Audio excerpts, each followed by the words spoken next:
The hop industry was one of the first agricultural enterprises that hired large numbers of First Nations people.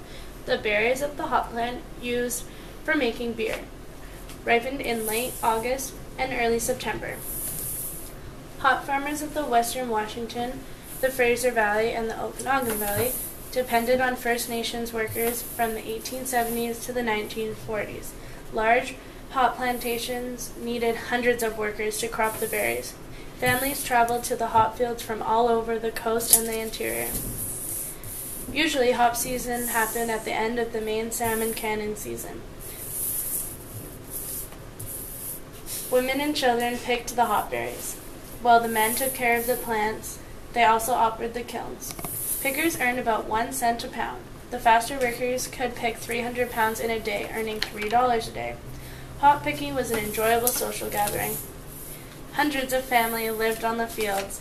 There was a great deal of interaction between the people from different nations. They traded foods and other things they had made. Cattle ranching came to BC from the USA in the 1860s. The government sold and or leased for very little. Some First Nations people were able to run their own ranches successfully. In the Peace River, the first ranchers were the Thomas family. Napoleon Thomas was the head of the family. He paid a price to become a rancher. He signed Treaty 8, but had to give up his Indian status and his treaty rights in order to preempt land. His family raised Black Angus cattle and large horses. Mrs. Thomas was qualified for her leather work for making moccasins and jackets. The sons were good at hunting and tracking. As business expanded in BC, they required First Nations people to become wage laborers. They became very involved in the wage economy. Often meant that First Nations people had to move beyond their local region. Many left home for several months in the summer to work in salmon canneries or to harvest fruits and vegetables. One result in leaving home was smallpox. Hundreds of men and women made the journey to Victoria after 1858. Men were carpenters and women did domestic jobs in the household.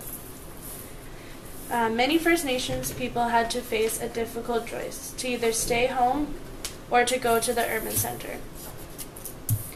Husband and wife often worked together on fishing boats. Women dried and cut salmon. They spent most of their summers working together. One of British Columbia's prime agriculture areas is the Okanagan Valley because of the hot summer climates. The lands were dry except for some long, narrow lakes. The Okanagan people were skilled at stock raising, for they had been keeping horses for over a century and a half. Horses helped gathering and traveling long distances. Before that, people had to learn to grow fruits and vegetables from the gardens at the Hudson Bay Company. Most First Nations people grew potatoes in the 1840s. By 1860, minor farmers were moving to the Okanagan Valley to avoid conflict with First Nations people, mostly newcomers. The Okanagan people were viewed simply as obstacles in the way of progress rather than owners of land with whom the newcomers would neglect.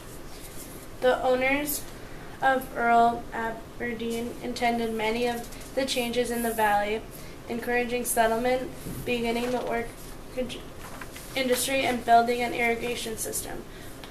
Hops were one of the things sent to Britain from the cold stream. They relied on First Nations people to pick their crops.